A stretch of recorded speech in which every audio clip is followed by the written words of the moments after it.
नमस्कार दोस्तों, मैं मलय लोक कथाओं की श्रृंखला में आज एक नई कथा लेकर उपस्थित हूं जिसका शीर्षक है स्वर्ण कलश और बानर। ये तिब्बती कहानी है। आइए सुनते हैं।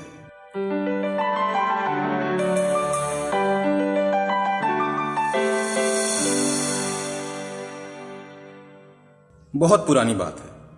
किसी जगह दो आदमी रहा करते थे।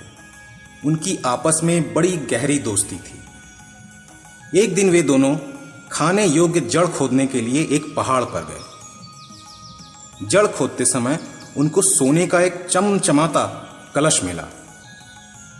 उनमें से एक व्यक्ति उस कलश को अकेले ही हड़प लेना चाहता था, जबकि दूसरा व्यक्ति जो ईमानदार और उदार था उसे दो हिस्सों में बांटना चाहता था ताकि वह अपना हिस्सा गरीबों को दान कर सके। जो व्यक्ति अकेले ही उस कलश को हड़प लेना चाहता था उसने कहा, प्यारे भाई, मुझे विश्वास नहीं है कि ये कलश सोने का है। भला ये कैसे हो सकता है कि कोई आदमी सोने का कलश पहाड़ में गाड़ दे? मेरा ख्याल है कि ये कोई रद्दी चीज है।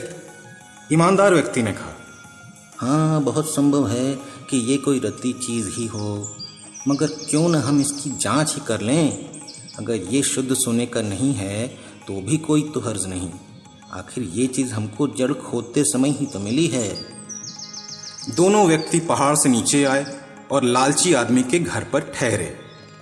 उस शाम जब वे खाना खा रहे थे तो लालची आदमी ने अपने दोस्त से कहा, प्यारे भाई, फिलहाल इस कलश को मेरे यहाँ ही रहने दो।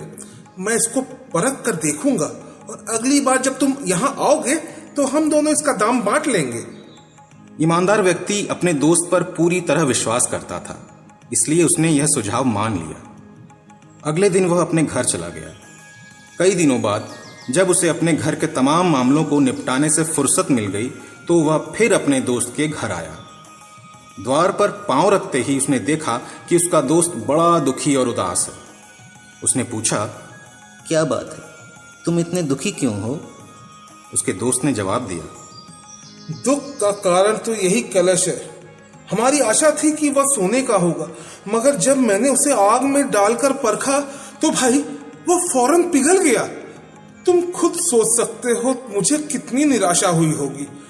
वह तो टीन का था, बिल्कुल बेकार और सस्ती टीन का। हम व्यर्थ में उसे घर में ले आए। ईमानदार आदमी को इस बात से कुछ अफसोस तो हुआ कि उसके दोस्त ने पिघला हुआ टिन उसे नहीं दिखाया। फिर भी वो शांत रहा और अपने दोस्त को सांत्वना देते हुए बोला, प्यारे भाई, अब इसके लिए और दुखी ना हो। वैसे भी वह हमें संयोग से ही तो मिला था।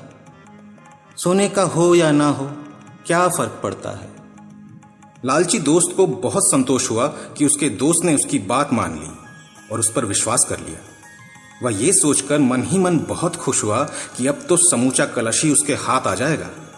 उसने अपनी पत्नी से कहा कि वह उसके दोस्त को बढ़िया खाना खिलाए और उसकी अच्छी तरह खातिरदारी करे।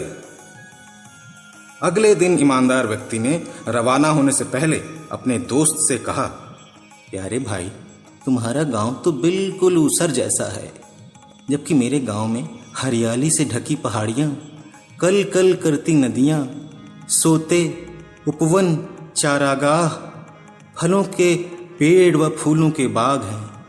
तुम अपने दोनों बच्चों को कुछ दिन मेरे साथ रहने क्यों नहीं भेज देते? उनका भी मन बहल जाएगा। लालची आदमी ये सोचकर कि सोने का कलश अब तो उसके कब्जे में आ ही गया है, इतना खुश था कि उस समय कुछ भी करने को तैयार था। इसलिए उसने अपने सहृदय दोस्त का सुझाव मान लिया और कहा, मेरे भाई, मेरे बच्चे तुम्हारे बच्चे हैं। अगर उन्हें अपने साथ ले जाने में तुम्हें परेशानी ना हो तो मैं खुशी से उन्हें भेज दूंगा। इस प्रकार ईमानदार आदमी अपने दोस्त के बच्चों को साथ लेकर चल दिया। रास्ते में उन्हें एक ऐसी जगह से गुजरना था जहां बहुत सारे बंदर रहते थे। वहां उसने बच्चों के लिए 2 बंदर भी पकड़ लिए। बच्चों की खुशी का कोई ठिकाना न रहा। उस आदमी ने इन बंदरों को घर ले जाकर तरह तरह के करतब सिखाए। ये बंदर संगीत की ताल पर नाच सकते थे और पुकारने पर फौरन सामने आ जाते थे। उसने उनके नाम भी उन दोनों बच्चों के नाम पर ही रख दिए थे। 3 महीने बाद ईमानदार आदमी ने अपने दोस्त को संदेश भिजवाया कि उसके यहां आकर अपने बच्चों को ले जाए। जिस दिन उसका दोस्त आने वाला था उस दिन उसने दोनों बच्चों को फल तोड़कर लाने पहाड़ पर भेज दिया। और जब उसका दोस्त आया तो वह बड़ा उदास होकर उससे मिला और बोला, आह, मैं बहुत शर्मिंदा हूं मेरे दोस्त, मैं किस मुंह से तुम्हें बताऊं। लालची दोस्त ने पूछा, प्यारे भाई, आखिर क्या बात है, तुम इतना दुखी क्यों हो? ईमानदार आदमी ने जवाब दिया, मेरी समझ में नहीं आता कि मैं तुम्हें कैसे बताऊं। कितने अफसोस की बात है। सचमुच बात ही कुछ ऐसी है कि कहने के लिए मुझे शब्द नहीं मिल रहे हैं। उसका दोस्त बोला, चिंता मत करो, हम दोनों आपस में भाइयों की तरह हैं। तुम मुझे बताओ जिससे मैं तुम्हारा दुख बांट सकूं। ईमानदार व्यक्ति ने शोकपूर्ण स्वर में बोला, शायद तुम्हें मालूम नहीं, जब तुम्हारे बच्चे पहले पहल मेरे घर आए तब वे बहुत खुश थे, लेकिन अचानक एक दिन वे बंदर बन गए। अब वे इंसान के बच्चों की तरह जमीन पर नहीं खेलते। दरअसल एक पेड़ से दूसरे पेड़ पर छलांग लगाने के अलावा वे कुछ भी नहीं जानते। यह कहकर वह रुका और दोनों बच्चों का नाम लेकर पुकारा। दोनों बंदर फौरन वहां आ गए। वे अपने मालिक के शरीर पर चढ़ने, उछलने, कूदने लगे और पालतू होने के कारण मेहमान के शरीर पर भी चढ़ने लगे। उसका दोस्त बिल्कुल अवाक रह गया। उसकी समझ में नहीं आया कि वह क्या करे।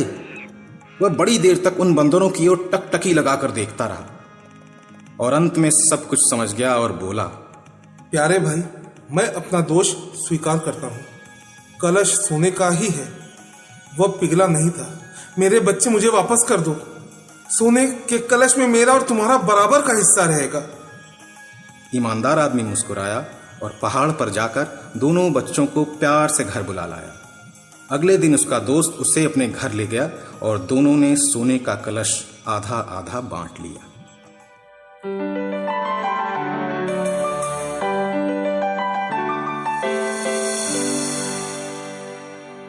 तो दोस्तों, आज की लोक कथा आपको कैसी लगी हमें कमेंट बॉक्स में जरूर बताइए। इसमें कथा वाचन किया है मलय ने, यानी मैंने।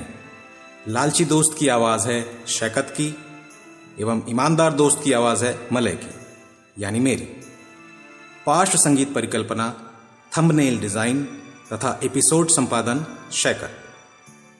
कुछ अनोखी और अनसुनी लोक कथाओं को सुनने के लिए हमारे YouTube चैनल बिंदास टॉक के साथ साथ बिंदास स्टोरीज को भी सब्सक्राइब करना नहीं भूलिएगा।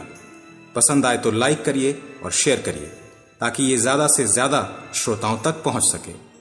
इसे और अधिक बेहतर बनाने के लिए आप अपने सुझाव हमें भेज सकते हैं। एक नई लोक कथा के साथ हम फिर हाजिर होंगे। तब तक सुनते रहिए बिंदास स्टोरीज।